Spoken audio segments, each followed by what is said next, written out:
Hey guys, welcome back to another episode of Knockout Analysis presented by Cronial Media. I am your host, Ethan Chronister. Co host, Mr. Whit Barnes.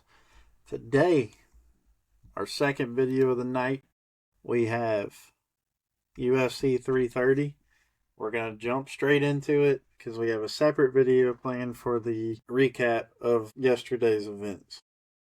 That being said, first fight of the night, Jeremiah Wells, with a 5-2 UFC record, is facing off against Miktabek Orlabai. He is a minus 600 favorite in this one. Orlabai is.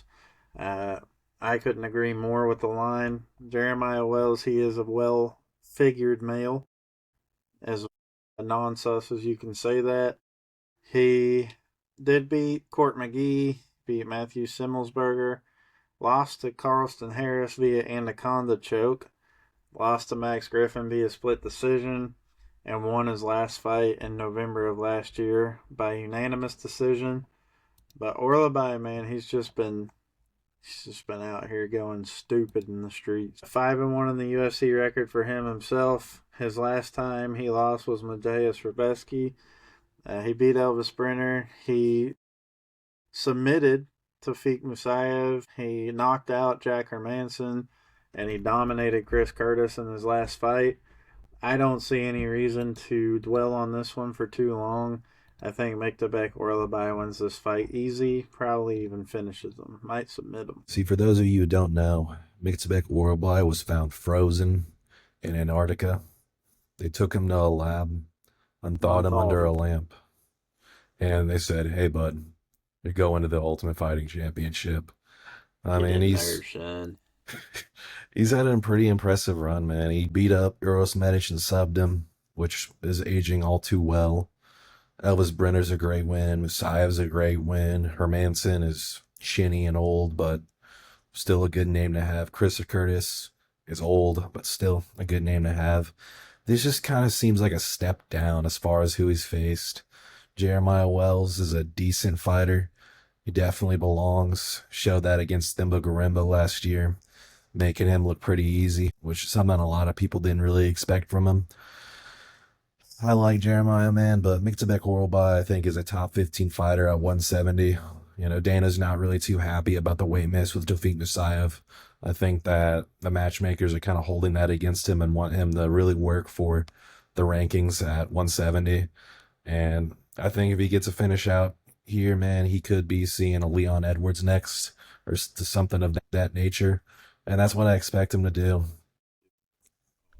Give him that fraud, yeah. I think Miktabek's going to win by finish within the first 2 rounds. He might take some time to get it done, but I expect him to tire Jeremiah, show levels on the feet, show levels on the ground, and get it done. Second round submission. That'll move us into the next one where we have Neil Magny, friend of the pod, facing off against Ramiz Brahimaj.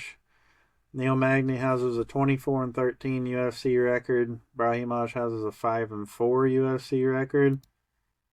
Neil Magny, it's never been my favorite fighter. It's never been my first pick. I still think he lost to Jake Matthews, but he got out of the submission, submitted him in return. He was, in fact, brutally submitted in December of last year by Almasov. He's 2-3 in his last 5, but he lost to Michael Morales, undefeated. Lost to Carlos Prates, getting ready to make his title run. And Yaroslav Almasov is 28-1. So, not bad losses. Neil Magny has always been in there with the best of the best. Now he's given Ramiz Brahimaj, like I said, 5-4 in his UFC career. He did lose his last fight to Soriano. Before that, he went on a 3-fight win streak, which he desperately needed because it wasn't looking good for him. He was scheduled to fight Michael Morales, and he got out of that. Lucky for him. He was almost an Oban Elliott victim as well, but instead he was given Billy Ray Goff, and he choked him out disgustingly. I don't really I'm not gonna lie. I see the odds on this fight. I find them to be quite disrespectful to Neil Magny, and I don't even like Neil Magny. So I think Neil Magny wins this fight by submission. Yeah, I mean, these guys have similar stories as of recent. Ramiz Barhimaj was a pretty sizable underdog in all three of his wins. I mean, not against Mickey Gall, he's a plus 120 there, but Billy Ray Goff, sizable underdog, gets it done by finish. Austin Vanderford, sizable dog once again, wins by finish. You know, how did he keep getting away with it? I don't really know. He looks really good. The choke is there for him. His hands have seemed to improve. But Neil Magny, man, is the king of underdog maxing and winning. I mean, since 2022, looking at his losses, Shavkat Rakhmonov, Gilbert Burns, Ian Machado Gary, Michael Morales, CP, Yaroslav Amosov. I mean, these are, I don't even have to tell you, all these guys are elite guys that are either on the way for the title, have fought for the title. They're some of the best in the world that he's losing to. And as Kron has already alluded to, the Jake Matthews fight was weird. I think he should have lost. I think Jake Matthews clearly finished him and had the adrenaline dump and lost in the third. If he was able to make it to the bell there, I think Jake would have got the nod for sure. But Neil Magny, he did what he does best. He used his cardio into the third round and got a Darce. Same thing with Zaleski dos Santos. Zaleski dos Santos was in the driver's seat of that fight. He gets mounted. Neil Magny finishes him and cardio maxes on him. It's just what he does, man. I think this is a 50-50 fight. I would sit here and say Ramiz is the better fighter. I think he has a bigger toolbox, but Neil Magny, man, you can just never count him out because he doesn't go away. Like, this should be a fight that Neil Magny wins, and that's kind of why I think he loses. Give me Ramiz. I'm not super confident in it. Give me Ramiz by first round sub, but if Neil Magny does what he does, yeah, nobody does that to Neil Magny. I mean, if Neil Magny wins, I won't be surprised, but give me Ramiz, man. The odds are even for a reason. Even though Kron is heavy on Magny here, I'm gonna still stick with my guy. I'm gonna stick with Ramiz here. That'll move us into the next one where we have Rafael Tobias and his 0-1 UFC record after he lost to DR Nergazay on the Holloway Oliveira card, as previously alluded to in our previous video. He's facing off against a UFC debuter, and Lucas Fernando stands at 6'3" with an 81-inch reach at light heavyweight. Pretty good frame on the feller. I'm going to go against my own sentiment where I said that I'm always going to pick a guy that's already fought in the UFC over a debuter. I think Rafael Tobias is a fraud.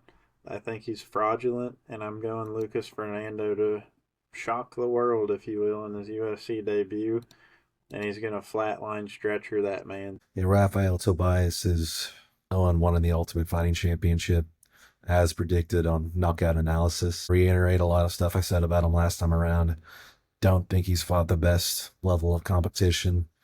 His two losses, one is in the LFA, which he never fought again, and it's against DR Nergazay, a guy who's surging right now towards contending at 205 after a rough start to his Ultimate Fighting Championship career. And Lucas Fernando, I was able to actually catch one of his fights on LFA one night when he fought Philip Latu, a former victim of Navajo Sterling. And Fernando, he put him out in 1 minute and 3 seconds. That's very impressive considering Latu made it about midway into the second round against a layered striker like Navajo Sterling. I mean, this guy is powerful. He's scary. He defended his belt at LFA, which I put some merit on here. I think Lucas Fernando is going to look to be the better guy here. He's huge. His reach is incredibly long at 81.5 inches. I think he could very well be a problem here for a lot of guys with his frame and ability to put guys out early into a fight. That's kind of what I expect him to do here. He's going to have a striking advantage. Rafael did not really react well to DR striking in their fight, and I think a guy that has a little bit more power like Lucas Fernando is going to put him out early. You know, I like the odds here. Fernando at a minus 200 I think is fair. Give me Lucas but first round KO, and on this card I expect him to put the 205-pound division on notice. That'll move us into the next one where we have, again, friend of the pod, Vicente Luque. Facing off against Trayshawn Gore and his 3-4 UFC record. Luque has a 17-8 record. Problem with Luque that we've had in the past few fights has been his ability to withstand the punches. He got anacondaed by Kevin Holland. He got beat up pretty bad by Joel Alvarez. Kelvin Gastelum cracked him quite a few times before he was anaconda choked. Kelvin Gastelum, man, that man's just an unk at this point. Trayshawn Gore, in his last fight, he had a very, very surprising performance against Azamat Vikoyev. Choked him out. Lost his last fight before that to Vieira. Lost his last fight before that to Tulio. He's just not very good. I'm sorry to any of his fans, but he's not. I don't care that he broke his elbow, if that's how the vine goes. Give me Vicente Luque here. I want to see Trayshawn Gore get slimed out. He's got a very punchable face, so I hope he gets. I hope he doesn't get hurt, but I hope he gets slimed out. Trayshawn Gore may have effectively ended the title aspirations of Azamat Bikoev. Don't really know what Bikoev was doing. He looked gassed out in the second round. Maybe he didn't take Trayshawn too seriously. And I can't really blame him. I'm in agreement with Kron on it, man. He's just not that great. You're losing fights to Rodolfo Vieira. I remember he got dominated everywhere. And Vieira hasn't looked great as of recent. So, I don't know, man. A lot of people are putting stock into Trayshawn after that win. Like, he showed a lot of heart. And I think he was able to take advantage of a guy that did not look upon him as a true challenge. I don't think Vicente Luque is going to do that. Looking at Vicente's last three, Kelvin Gastelum, a great striker. Kevin Holland, very good striker. Has some nasty jiu-jitsu too. If these guys are not putting out Vicente Luque, I don't think there's a single shot Trayshawn Gore is going to do it. And where Trayshawn Gore is at his best in the grappling, Vicente Luque is even better. The anaconda choke has looked on point in his last two victories.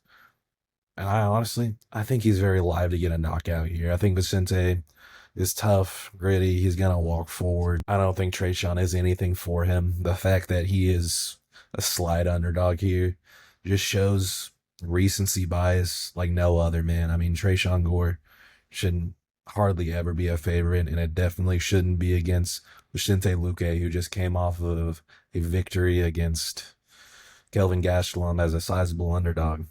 Give me Vicente Luque really by whatever he wants. Fraud alert.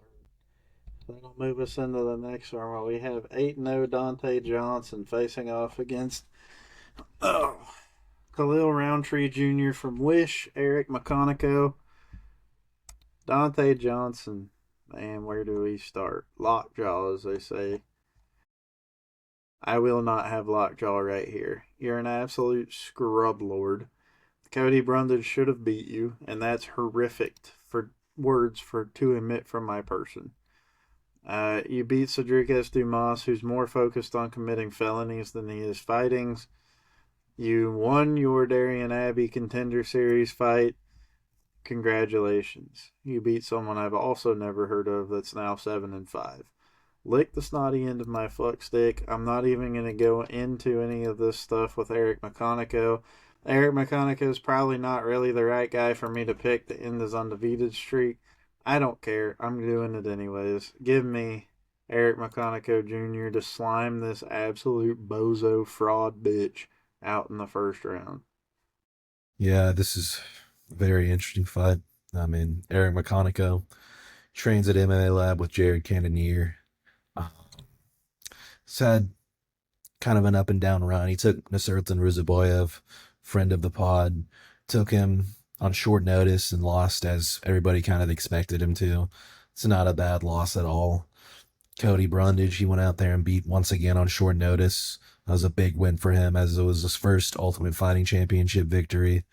And he was exposing Baisingir Susakayev, man, which I think Baisingir is also a fraud. Like, I agree with Kron here about Dante Johnson, and I'll go into that in a second. but he was exposing Bison Gear. I think he was on his way to winning the fight until he got caught. And Rodolfo Vieira, that's a big win too as a massive underdog. I don't think Rodolfo's the greatest striker in the world. And he just went out there and exposed him in that area and didn't let himself get taken down. But Dante Johnson, man, I think this guy is incredibly raw. I think he just relies a lot on his power to get the job done for him. And against a guy that's technically sound, I think he is going to have a lot of trouble. I mean, Darian Abbey, he fought that fight at heavyweight on his Contender Series. He's been cutting to 185. Cedricus Dumas is Cedricus Dumas. Cody Brundage, man, going to a split decision with Cody, man. That's just not a good look, especially with the name behind you. Like, you're a highly touted guy by a lot of people. And that really kind of showed me what I needed to see. I mean, that was a razor close fight. Eric McConaughey, I think, is a technically sound guy.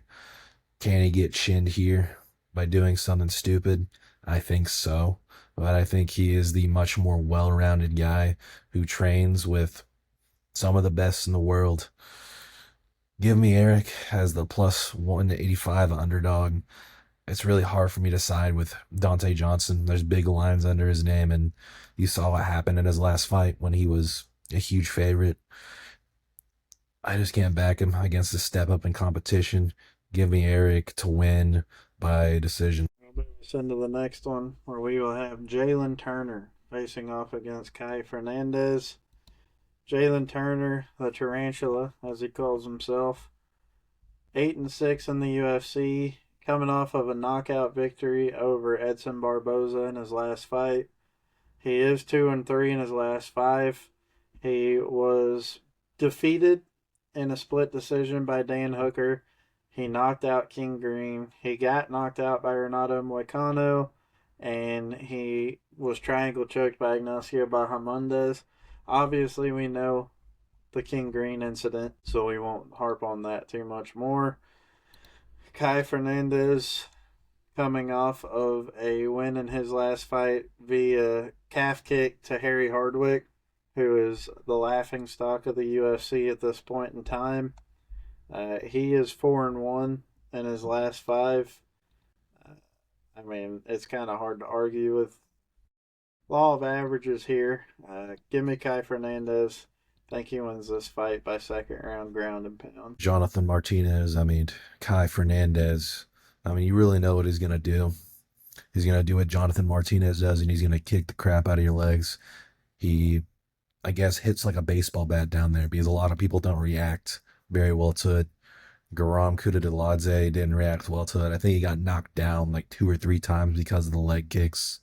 Was able to thug it out and get to decision, but Kai was able to do what he does best and throw the kicks.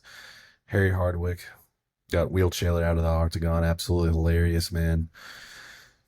I have questions against what he can do against Jalen Turner.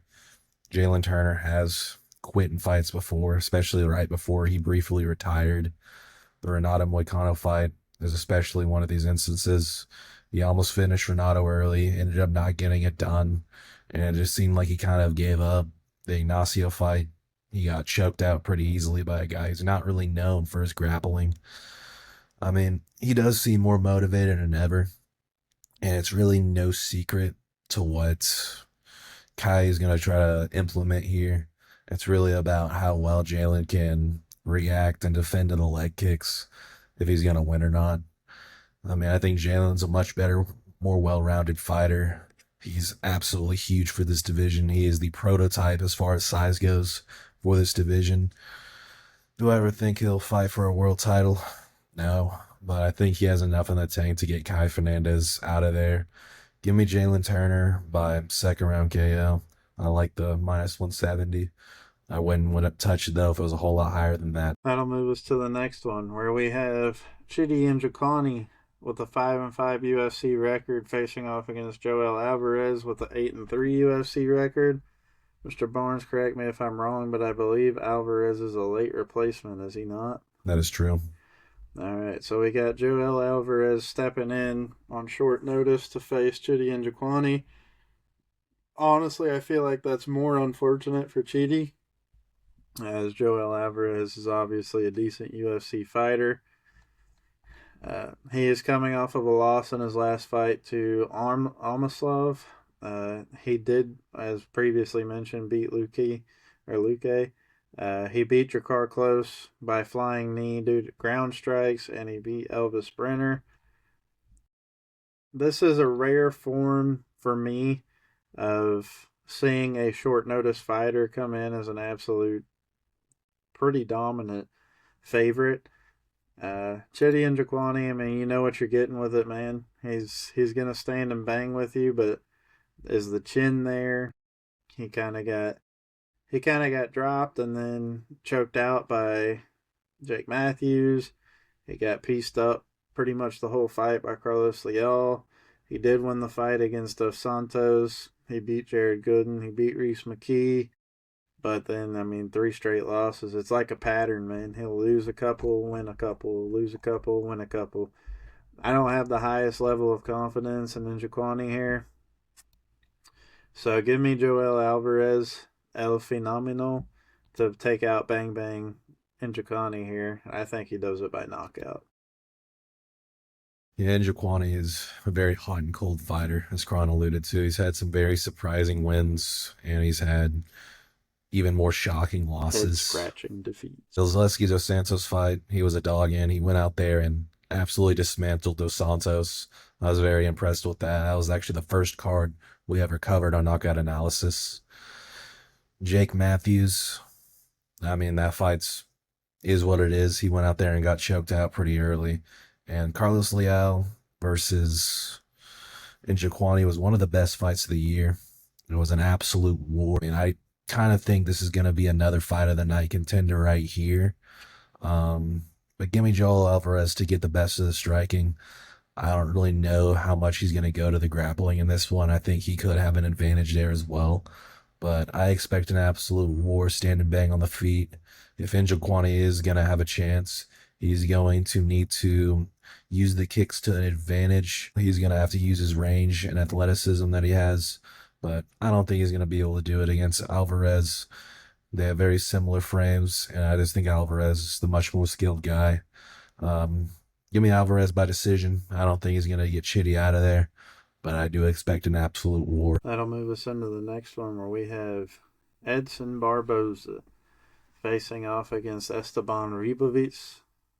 Edson Barboza, 18-14 UFC record, been at it since a young jit. He had his time back in the day where he was winning a lot of bonuses, doing his thing. He's fought some really good names over the course of his career, beat some pretty good guys, lost to some pretty good guys. He's split series with people such as Paul Felder. He's fought Justin Gaethje. He fought Khabib. He lost to Tony Ferguson back when Tony Ferguson was actually good. I mean, it's one of those deals. He's been at it for a long time. He grappled to a draw against Shara Magomedov in March of this year, and he most recently was knocked out by Jalen Turner, who we just mentioned, and lost to Drakkar Klose as well. Esteban Ribovics, 15-3. All 3 of his losses have come in the UFC. One of them was last fight to an arm triangle via Mateusz Gamrot, who we will talk about in the next video. Nasrat Haqparast, who was slimed out by Killian Salkill. That being said, this is a very intriguing fight on paper. I mean, you basically are throwing Edson Barboza to the wolves here, probably trying to force him to retire since he won't just do it by himself. Give me Esteban Ribovics here. It's going to knock him out again. And early onset CTE, unfortunately, will be coming Edson Barboza's way. Yeah, Edson Barboza, legend of the game. He's definitely making a lot of money still. There's zero question about it. And whenever you're making a lot of money in the UFC and you're not winning, you're going to get thrown to the wolves on a fight-to-fight basis. Beneil Dariush is another example of this. And it's unfortunate for both these gentlemen because they're not going to catch a break. Esteban Ribovics is the exact opponent that Edson doesn't want to face.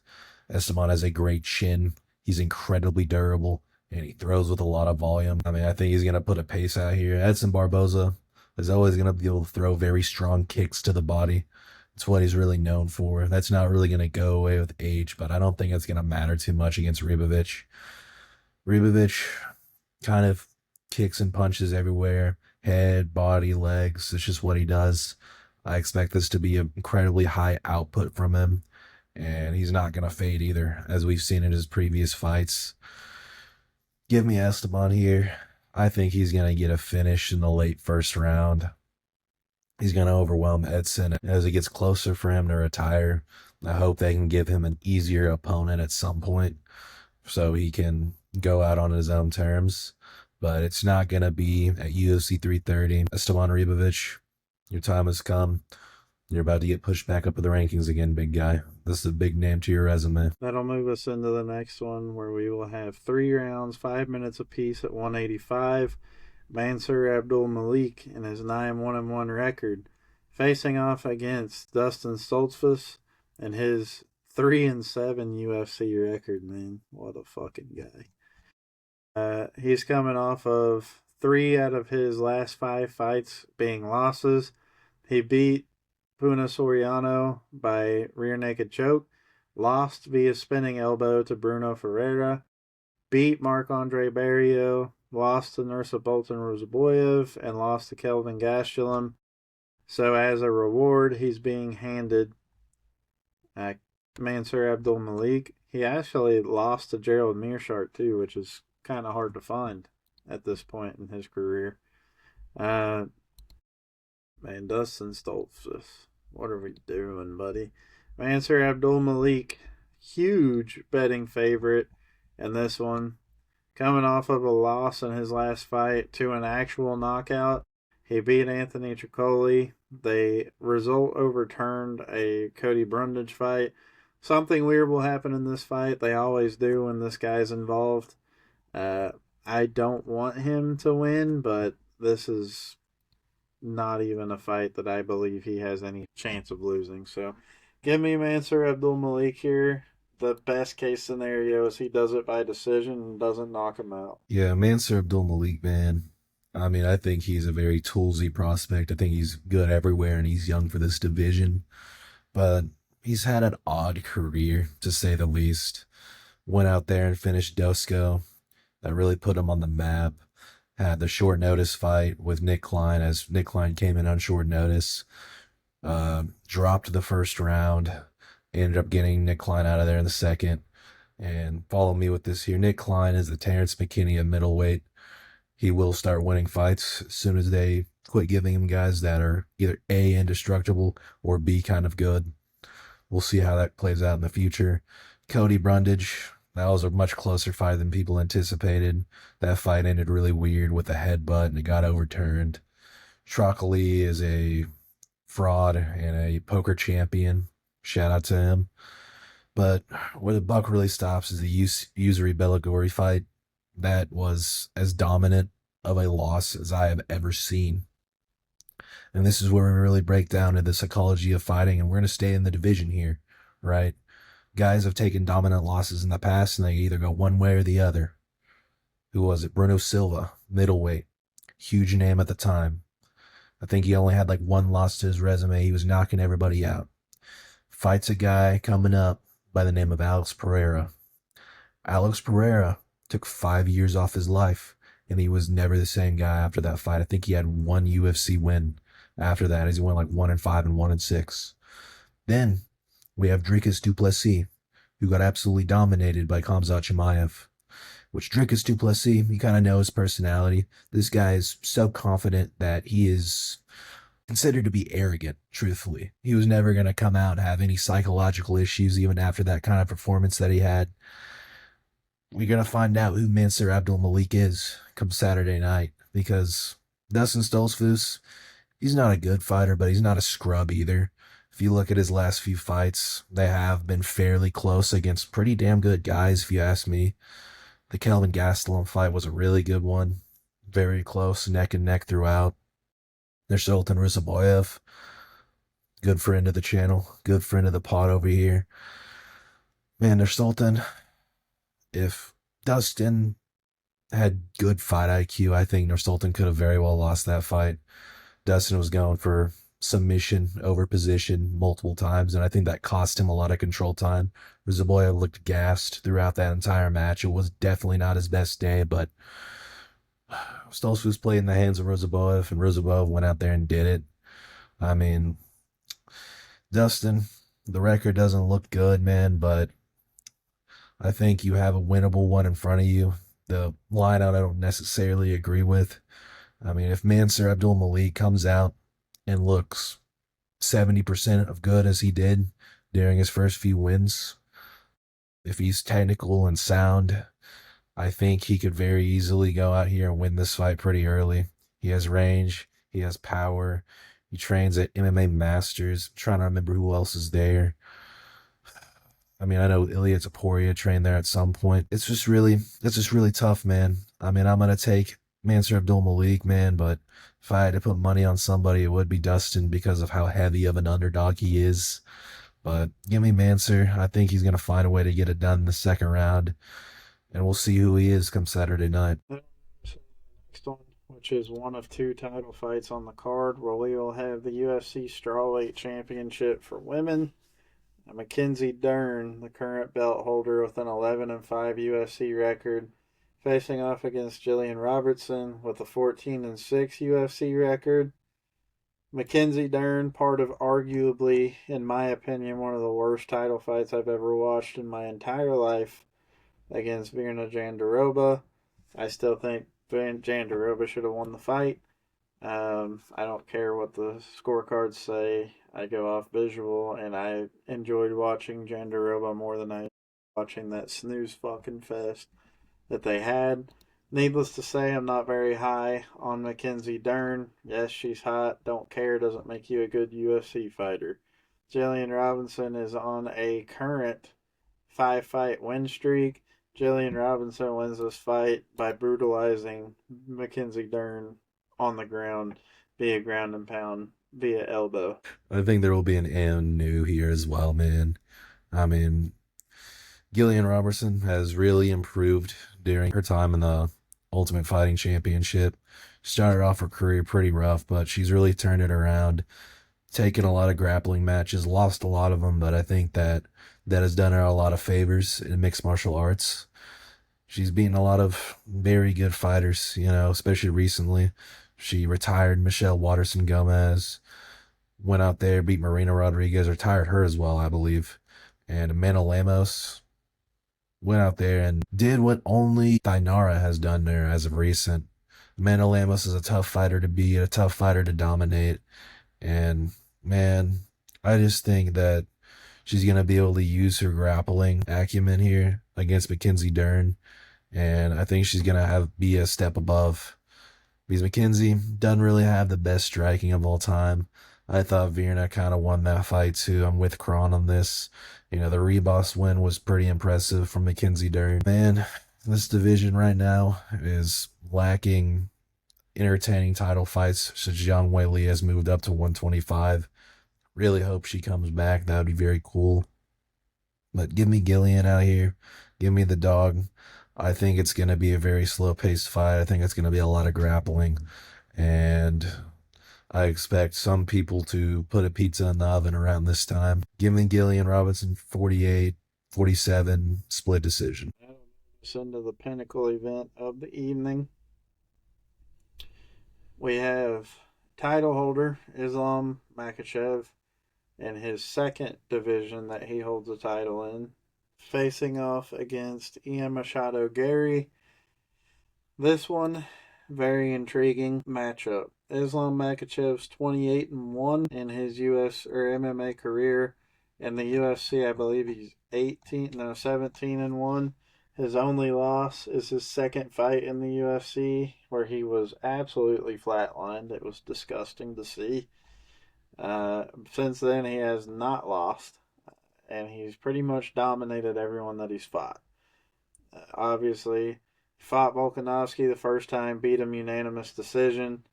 Fought him the second time, knocked him smooth the fuck out.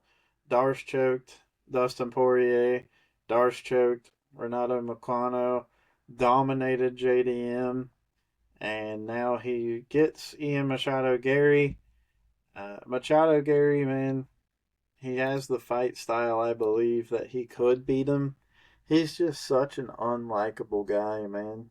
He just does not make it easy to root for him at all. We often use advantages on this fight card. Witt loves the war torn country advantage. That's his favorite one to throw around. We'll use one in the recap video as well. Ian Machado Gary thinks that his childhood was hard because he had to put his hand into wet gutters and remove pigeon shit from the wet gutters. Whereas us in Oklahoma growing up as little kids, had to pick weeds out of the garden and worry about copperheads biting us in the leg. Or, would be walking home from school one day and hoping we don't get fucking tornado kicked by a deer because there's so many of them in Oklahoma. Or, having to walk through Tulsa at night as a white male. It's not good. But we'll worry about pigeon shit out of the fucking... I can't stand the fucker, matter of fact. So, here's the thing. If you ever... you can watch videos about Khabib and Islam and these guys. When women try to greet them, they will not make contact with them. They will not do anything like that because of the thing with women is they don't greet them the same as they greet a man. Something about the Dagestani culture. That being said, you have that on one side, and on the other side we have Ian Machado Gary in his fuck-ass cup chair that he's got in his room watching Tyrone jackhammer his wife into the bed, talking about women should rule the world. And you have this Dagestani over here that's not a big fan of, women in control. So I am going to use the Dagestanis don't like women in control advantage here for Islam Makhachev to have a dominant performance against Cuckboy Gary. It was a deep psychological breakdown here from Kron, man, and honestly, maybe the best prediction segment on Knockout Analysis to this day. You're getting glazed right now, Kron. Congratulations, man. Islam Makhachev. See, man, I was going to completely agree with Kron, but I was thrown off since we talked on the phone about making this video. Carlos Prates came to me in an Instagram reel, man, and he said Ian Gary by decision. Carlos Prates came to me in an Instagram reel. It said Ian Gary by decision.